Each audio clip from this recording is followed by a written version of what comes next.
जय श्री कृष्णा। प्रिय दोस्तों, एक बार फिर आपका स्वागत है आपके अपने चैनल स्केयर स्क्वाड में। आज हम आपको एक और अनोखी कथा सुनाएंगे, पर आगे बढ़ने से पहले मैं आपको बताना चाहूंगा कि गरुड़ पुराण में भी कहा गया है, कोई बात हो या कथा बीच में छोड़ने पर वो उसका पाप का भागीदारी बन जाता है। तो वीडियो को अंत तक देखें। तो शुरू करते हैं आज की कथा को। गंगा, यमुना और अदृश्य सरस्वती के संगम पर बसे प्रयागराज में चारों तरफ उत्सव का माहौल था। सड़कों पर लाखों लोगों का सैलाब था और घाटों पर भजन कीर्तन की गूंज सुनाई दे रही थी। महाकुंभ का समय था। आरव मिश्रा, एक युवा इतिहासकार और लेखक, स्टेशन पर उतरा। कंधे पर बैग लटकाए और हाथ में नोटबुक पकड़े उसकी आंखों में उत्सुकता झलक रही थी। उसके साथ मीरा भी थी, जो एक फोटो जर्नलिस्ट थी और इस यात्रा के दौरान आरव के काम में मदद कर रही थी। तो ये है तुम्हारा महाकुंभ, मीरा ने कैमरे से भीड़ की तस्वीरें खींचते हुए कहा। आरव ने हंसकर जवाब दिया, ये सिर्फ मेला नहीं है मीरा, ये संस्कृति और इतिहास का एक जिंदा सबूत है। दोनों टैक्सी लेकर संगम घाट की ओर बढ़े। रास्ते में आरव ने बताया, कहते हैं यहां हर 12 साल में महाकुंभ होता है, लेकिन असली रहस्य हर 144 साल बाद होने वाले दिव्य यज्ञ में छिपा है। दिव्य यज्ञ? मीरा ने चौंक कर पूछा। हां, कुछ ग्रंथों में इसका जिक्र है, लेकिन इसका सटीक विवरण आज तक किसी को नहीं मिला, आरव ने गंभीरता से कहा। घाट पर पहुंचते ही दोनों का स्वागत नागा साधुओं की पेशवाई ने किया। भव्य जुलूस में नगाड़ों की धुन, शंखनाद और मंत्रोच्चार की गूंज ने पूरे माहौल को दिव्य बना दिया।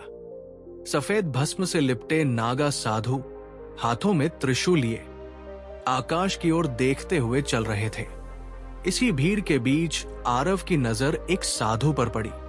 वो बाकी नागा साधुओं से अलग दिखता था। उसकी आंखों में तेज और चेहरे पर अजीब सा सुकून था। आरव को अनजाने में ही उस साधु की ओर खिंचाव महसूस हुआ। क्या तुम वही हो जिसका इंतजार था? साधु ने गहरी आवाज में पूछा। आरव हक्का बक्का रह गया। आप मुझे जानते हैं? उसने सवाल किया। यहां कोई भी संयोग से नहीं आता, साधु ने मुस्कुराते हुए कहा। मैं बाबा अग्निदेव हूं और तुम्हारी यात्रा अभी शुरू हुई है। आरव और मीरा को बाबा अग्निदेव ने अपने शिविर में बुलाया। शिविर का माहौल रहस्यमय और शांत था। चारों ओर हवन कुंड की अग्नि जल रही थी। साधु गहरे ध्यान में लीन थे। जैसे ही आरव और मीरा शिविर में पहुंचे, बाबा अग्निदेव ने उनकी ओर इशारा किया। बैठो, बाबा ने गंभीर स्वर में कहा। आरव और मीरा फर्श पर चटाई पर बैठ गए। बाबा ने अपनी आंखें बंद की और मंत्रोच्चार करते हुए एक कटोरे में गंगा जल डाला। तुम्हें पता है कि तुम यहां क्यों आए हो? बाबा ने अचानक पूछा। आरव ने हिचकिचाते हुए कहा, मैं यहां शोध के लिए आया हूं। महाकुंभ और नागा साधुओं के इतिहास को समझना चाहता हूं। बाबा मुस्कुराए। इतिहास केवल वही नहीं है जो ग्रंथों में लिखा है। असली इतिहास प्रकृति और आत्मा में बसा है। तुमने सही समय पर सही जगह कदम रखा है। मीरा ने उत्सुकता से पूछा, आपका मतलब क्या है? बाबा ने उत्तर दिया, महाकुंभ केवल एक धार्मिक मेला नहीं है। हर 144 साल में ये यज्ञ एक विशेष उद्देश्य से होता है, दुनिया को संतुलन में बनाए रखने के लिए। लेकिन इस बार ये संतुलन खतरे में है। आरव ने अविश्वास भरी नजरों से पूछा, आप कहना क्या चाहते हैं? बाबा ने आरव की आंखों में गहरी नजर डाली और कहा, एक पौराणिक शक्ति है जिसे दिव्य मणि कहते हैं। ये मणि सृष्टि के जन्म से जुड़ी है। ये शक्ति दुनिया को बचा भी सकती है और नष्ट भी कर सकती है। त्रिलोचन, एक अघोरी, इस मणि को पाने के लिए सब कुछ बर्बाद कर देगा। और मैं? आरव ने घबराकर पूछा। तुम्हारे पास वो दृष्टि और शक्ति है, जो इस मणि को सुरक्षित रखने में मदद कर सकती है, लेकिन ये आसान नहीं होगा। मीरा ने सवाल किया, तो ये मणि कहाँ है? बाबा ने आप भरते हुए कहा, गंगा, यमुना और सरस्वती के संगम में छिपी है। इसे केवल वही पा सकता है जो अपने डर और लालच को हरा सके। बाबा अग्निदेव ने आगे कहा, त्रिलोचन पहले ही अपने काले जादू से साधुओं के बीच भ्रम पैदा करने की कोशिश कर रहा है। अगर उसने मणि को पा लिया तो ये संसार विनाश की ओर बढ़ जाएगा। आरव अब खुद को इस रहस्य का हिस्सा महसूस कर रहा था। उसे ये समझ में आ रहा था कि ये यात्रा केवल शोध तक सीमित नहीं है, ये कुछ बड़ा, गहरा और खतरनाक था। मैं आपकी मदद करूंगा, आरव ने दृढ़ता से कहा। बाबा ने सिर हिलाते हुए कहा, तुम्हारी परीक्षा शुरू हो चुकी है। याद रखो, डर और भ्रम ही तुम्हारे सबसे बड़े दुश्मन हैं। अगले दिन भोर में बाबा अग्निदेव ने आरव और मीरा को एक शांत स्थान पर बुलाया। गंगा किनारे एक प्राचीन बरगद के पेड़ के नीचे हवन कुंड चल रहा था। बाबा अग्निदेव ने कहा, आज तुम्हें वो कहानी सुनाता हूं जो सदियों से छिपी हुई है। ये कहानी न केवल दिव्य मणि की है, बल्कि मानवता के सबसे बड़े संघर्ष की भी है। आरव और मीरा पूरी गंभीरता से सुनने लगे। बाबा ने आंखें बंद की और धीरे धीरे कथा शुरू की। सृष्टि के आरंभ में जब संसार में केवल अंधकार था, तब ब्रह्मा ने सृष्टि की रचना की। लेकिन इस सृष्टि को संतुलन में रखने के लिए 3 दिव्य शक्तियां बनाई गई: सृजन, पालन और विनाश। इन शक्तियों को सुरक्षित रखने के लिए देवताओं ने एक दिव्य मणि का निर्माण किया। ये मणि चिरंतन संतुलन का प्रतीक थी। लेकिन जहां देवता होते हैं, वहां असुर भी होते हैं। असुरों ने मणि को हथियाने का प्रयास किया। इसके बाद देवताओं और असुरों के बीच एक भयंकर संग्राम हुआ। अंततः महादेव ने अपने त्रिशूल से मणि को 3 भागों में विभाजित कर दिया और उन्हें अलग अलग स्थानों पर छिपा दिया। गंगा के पवित्र जल में महादेव ने मणि का एक टुकड़ा छिपा दिया। इसी कारण गंगा को मोक्षदायिनी कहा जाता है। महाकाल ने नागा साधुओं को यह जिम्मेदारी दी कि वे मणि की रक्षा करें। हर 144 साल में महाकुंभ के दौरान एक विशेष यज्ञ किया जाता है। ये यज्ञ मणि की शक्ति को जागृत करता है और संसार को आने वाले संकटों से बचाता है। लेकिन हर बार कुछ लोग इस शक्ति का दुरुपयोग करने की कोशिश करते हैं। मीरा ने उत्सुकता से पूछा, क्या इस बार त्रिलोचन वही करने की कोशिश कर रहा है? बाबा ने गहरी सांस लेते हुए कहा, हाँ, त्रिलोचन मणि की शक्ति का उपयोग करके संसार पर राज करना चाहता है।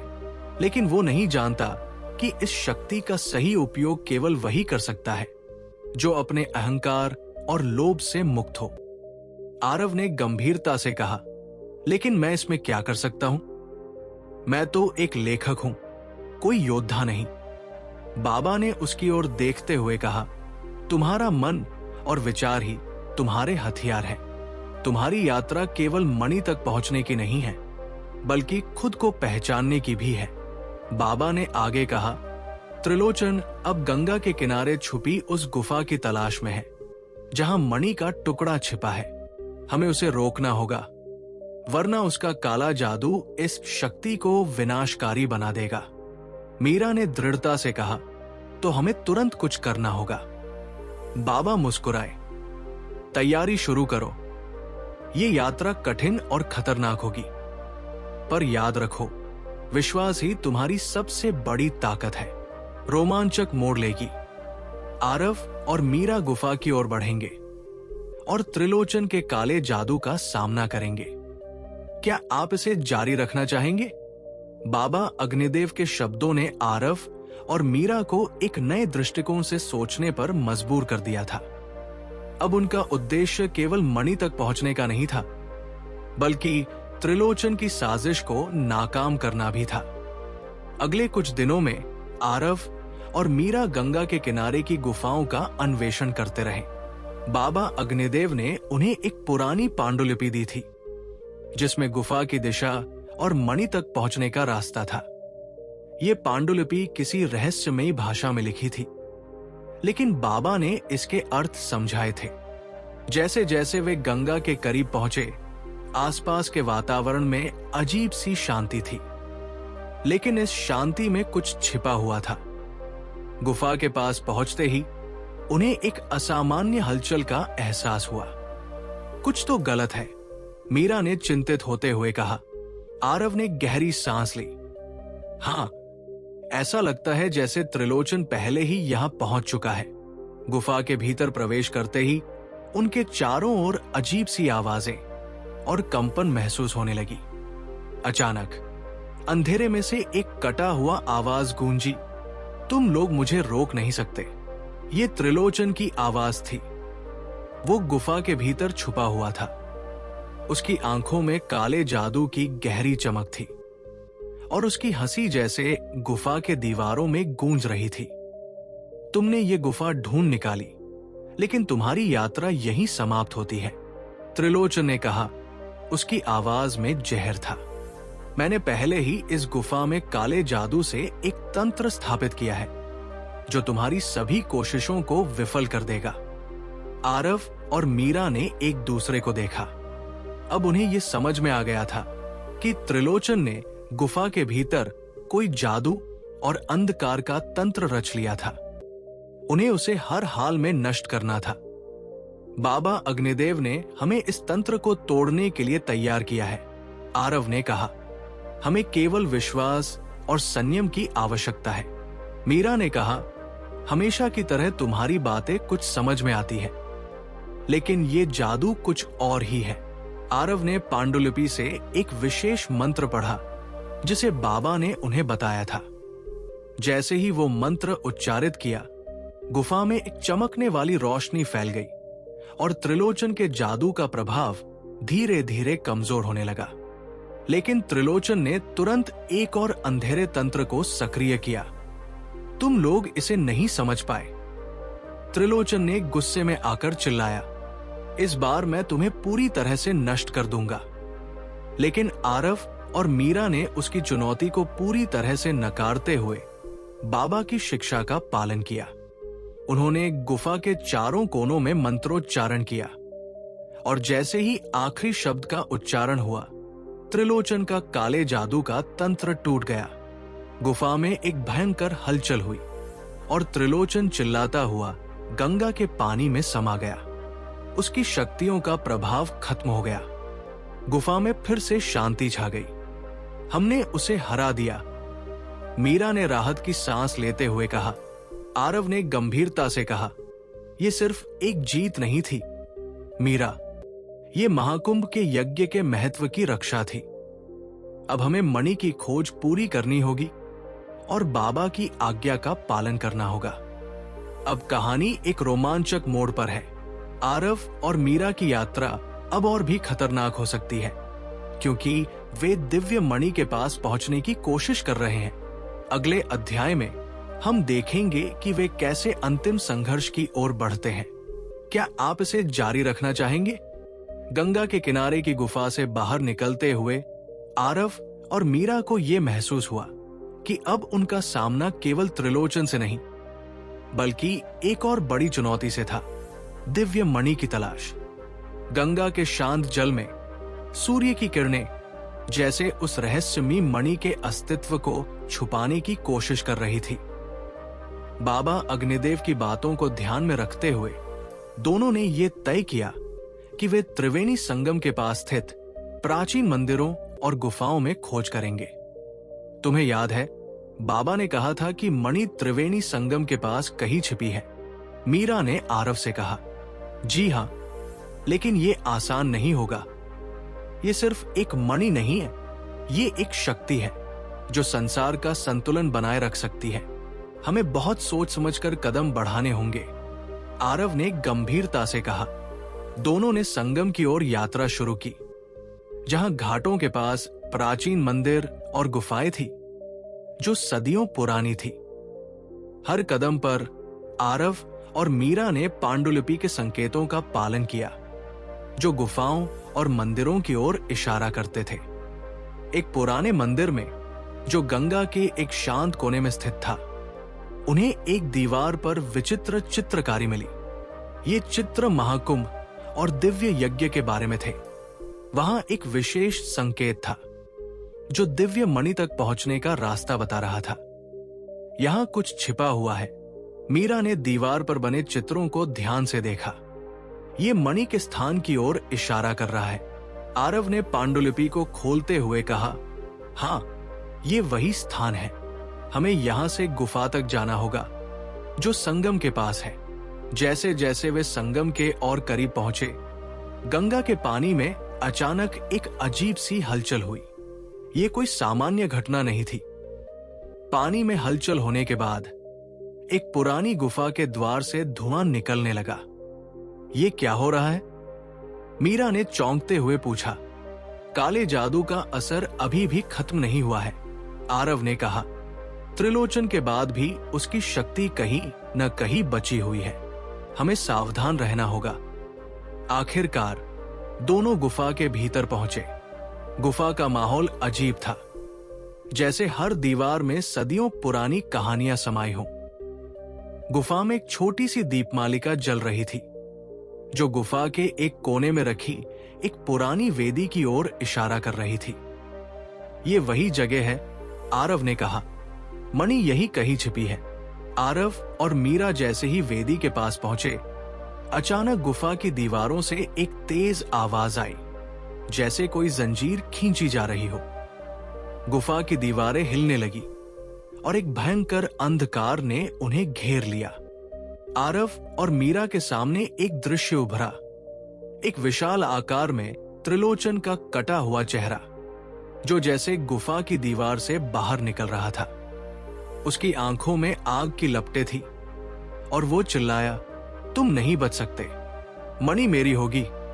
लेकिन अचानक गुफा में गंगा जल का तेज प्रवाह हुआ और बाबा अग्निदेव की आवाज गूंज उठी, धैर्य रखो आरव, मणि वही पाएगा जो पूरी तरह से निस्वार्थ हो। आरव ने अपनी आंखें बंद की और गहरी सांस ली। फिर उसने उस दिव्य मणि की ओर हाथ बढ़ाया, जो वेदी के नीचे छिपी हुई थी। जैसे ही उसने मणि को छुआ, गुफा में एक तेज रोशनी फैली और त्रिलोचन का चेहरा गायब हो गया। ये मणि हमारी शक्ति नहीं, बल्कि प्रकृति की शक्ति है, आरव ने कहा, अपनी आवाज में गहरी समझ के साथ। अब दिव्य मणि उनके पास है और उनका अगला कदम त्रिलोचन के अंतिम प्रयासों को नष्ट करना होगा। अगले अध्याय में हम देखेंगे कि वे कैसे अंतिम संघर्ष के लिए तैयार होते हैं। क्या आप इसे जारी रखना चाहेंगे? गंगा के किनारे मणि के साथ गुफा से बाहर निकलते हुए आरव और मीरा को यह महसूस हुआ कि उन्होंने केवल एक साधारण वस्तु नहीं पाई, बल्कि एक ऐसी शक्ति को अपने हाथों में लिया था, जो पूरी सृष्टि के संतुलन को प्रभावित कर सकती थी। हमें इसे सुरक्षित रखना होगा, आरव ने गंभीरता से कहा। लेकिन मुझे डर है कि त्रिलोचन अभी भी कहीं पास होगा। तुम ठीक कह रहे हो, मीरा ने जवाब दिया। उसकी शक्ति खत्म नहीं हुई है। वो हमारी खोज को रोकने के लिए कुछ भी कर सकता है। दोनों ने मणि को छिपाने का प्रयास किया, लेकिन जैसे ही वे कुछ कदम आगे बढ़े, गंगा के पानी में एक बड़ी हलचल हुई। अचानक सामने एक काले धुएं के बादल उभरने लगे और त्रिलोचन का रूप प्रकट हुआ। उसकी आंखों में नफरत और लालच की गहरी चमक थी। तुमने मणि को छीन लिया है, लेकिन तुम जानते हो कि मैं इसे वापस ले लूंगा, त्रिलोचन ने गर्जना करते हुए कहा। त्रिलोचन ने अपनी काली शक्तियों का इस्तेमाल किया और चारों ओर अंधकार फैला दिया। गंगा का पानी धीरे धीरे उबालने लगा और हवा में एक अजीब सी घनी रचना दिखाई देने लगी। वो अघोरी अपने काले जादू से आरव और मीरा को एक दुष्ट तंत्र में फंसा देना चाहता था, जिससे वे मणि को छोड़ दे। ये मणि कभी तुम्हारी नहीं हो सकती। त्रिलोचन ने अपनी शक्तियों को तेज किया। उसके चारों ओर अंधकार और जलन का माहौल था। लेकिन आरव और मीरा ने हार मानने का नाम नहीं लिया। आरव ने मणि को अपनी छाती से लगा लिया और मीरा ने उसके आसपास का वातावरण शांत करने की कोशिश की। बाबा अग्निदेव की शिक्षा याद करते हुए उन्होंने एक साथ मिलकर मंत्रोच्चारण किया। शक्ति नहीं, बल्कि सत्य और विश्वास ही सबसे बड़ी शक्ति है, आरव ने कहा। जैसे ही आरव और मीरा ने मंत्र का उच्चारण किया, अचानक गंगा के पानी में एक तेज लहर आई और त्रिलोचन के काले जादू के खिलाफ उठ खड़ी हुई। ये गंगा की शक्ति थी जो त्रिलोचन के हर प्रयास को नष्ट करने आई थी। आरव और मीरा ने महसूस किया कि उनके भीतर कुछ अलग सा हुआ था। यह सिर्फ मणि का प्रभाव नहीं था, बल्कि उनकी निष्ठा और विश्वास ने उसे और भी मजबूत बना दिया था। त्रिलोचन, जो अब अपने जादू से बाहर निकलने की कोशिश कर रहा था, पूरी तरह से नष्ट हो गया। उसकी शक्तियां खत्म हो गई और वो गंगा के पानी में समा गया। जैसे ही त्रिलोचन का समापन हुआ, मणि की शक्ति ने गंगा के जल को और पवित्र कर दिया। गंगा के शांत और निर्मल जल में अब कुछ विशेष था, जैसे एक नई ऊर्जा और संतुलन का संचार हुआ हो। बाबा अग्निदेव, जो इस संघर्ष को दूर से देख रहे थे, अब आरव और मीरा के पास पहुंचे। उनका चेहरा संतुष्ट था और उन्होंने कहा, तुम दोनों ने जो किया वो सिर्फ इस दुनिया के लिए नहीं, बल्कि हर युग के लिए महत्वपूर्ण है। तुमने न केवल मणि को बचाया, बल्कि महाकुंभ के उद्देश्य को भी पूरा किया। आरव ने मणि को बाबा के हाथों में सौंपते हुए कहा, अब ये मणि आपके पास है बाबा। ये हमें वो शिक्षा दे गई जो हम कभी नहीं समझ पाए थे। बाबा ने मणि को अपने हाथों में लिया और गहरी श्रद्धा के साथ कहा, ये मणि हमारे अंदर के विश्वास और आध्यात्मिकता का प्रतीक है। अब ये यज्ञ संपन्न हुआ है और दुनिया संकटों से बची रहेगी। अंत में बाबा अग्निदेव ने आरव और मीरा को आशीर्वाद दिया। आरव अब पहले जैसा नहीं रहा था। उसने न केवल एक रहस्य को सुलझाया था, बल्कि अपने जीवन के असली उद्देश्य को भी समझ लिया था। अब मैं जानता हूं कि सच्ची शक्ति क्या है, आरव ने कहा। यह शक्ति केवल बाहरी नहीं, बल्कि अंदर की शांति और विश्वास से आती है। बाबा अग्निदेव गुप्त साधना के लिए कहीं दूर चले गए और आरव और मीरा ने महाकुंभ के आखिरी दिनों का उत्सव देखा। उन्होंने महसूस किया कि ये यात्रा केवल बाहरी नहीं, बल्कि एक आंतरिक यात्रा भी थी, जो उन्हें अपने भीतर के सत्य और दिव्यता से मिला गई। महाकुंभ के अंतिम दिन थे। घाटों पर श्रद्धालुओं का हुजूम उमड़ रहा था और वातावरण में एक गहरी शांति थी। यह समय था जब गंगा के तट पर आत्मा का शुद्धिकरण और पुनर्जन्म का एहसास हो रहा था। आरव और मीरा ने इस समय को केवल एक यथार्थ घटनाक्रम के रूप में नहीं, बल्कि एक आंतरिक परिवर्तन के रूप में अनुभव किया था। कभी आध्यात्मिकता में विश्वास न करने वाला आरव अब पूरी तरह से बदल चुका था। महाकुंभ की यात्रा ने उसे अपने अंदर की दुनिया से रूबरू करवा दिया था और उसने महसूस किया था कि ये सब कुछ केवल बाहरी नहीं, बल्कि भीतर की शक्ति से जुड़ा था। ये यात्रा नहीं, एक रूपांतरण था। आरव ने मीरा से कहा जब वे घाटों पर चल रहे थे, मैंने अपनी आत्मा को पहचाना है और अब मुझे समझ आ गया है कि ये जीवन एक अधिक गहरे उद्देश्य के लिए है। मीरा ने मुस्कुराते हुए कहा, तुमने सही कहा आरव, ये महाकुंभ हमारे जीवन की यात्रा का एक मोड़ था, लेकिन असल यात्रा तो अब शुरू होती है। आध्यात्मिक रूपांतरण। बाबा अग्निदेव की गहरी साधना और उनकी रहस्यमयी उपस्थिति ने आरव को वो ज्ञान दिया था जो केवल एक साधक ही प्राप्त कर सकता था। उस ज्ञान ने उसकी सोच को बदल दिया था। अब वो न केवल इतिहास और पुराणों में रुचि रखने वाला व्यक्ति था, बल्कि वो उन गहरे सत्य को भी समझने में सक्षम था जिन्हें वो पहले महज मिथक समझता था। हमारे जीवन का असली उद्देश्य क्या है, आरव ने आत्ममंथन करते हुए कहा, क्या ये केवल भौतिक सुख और सांसारिक इच्छाओं का पालन करने के लिए है, या फिर हमें उस दिव्य सत्ता से जुड़ने की कोशिश करनी चाहिए जो हमारे भीतर है? मीरा ने कहा, यह सवाल हर किसी के भीतर गूंजता है, लेकिन जो इसे समझ पाता है वही असली समझ हासिल करता है, और तुमने इसे समझा है। आरव, बाबा अग्निदेव का मार्गदर्शन।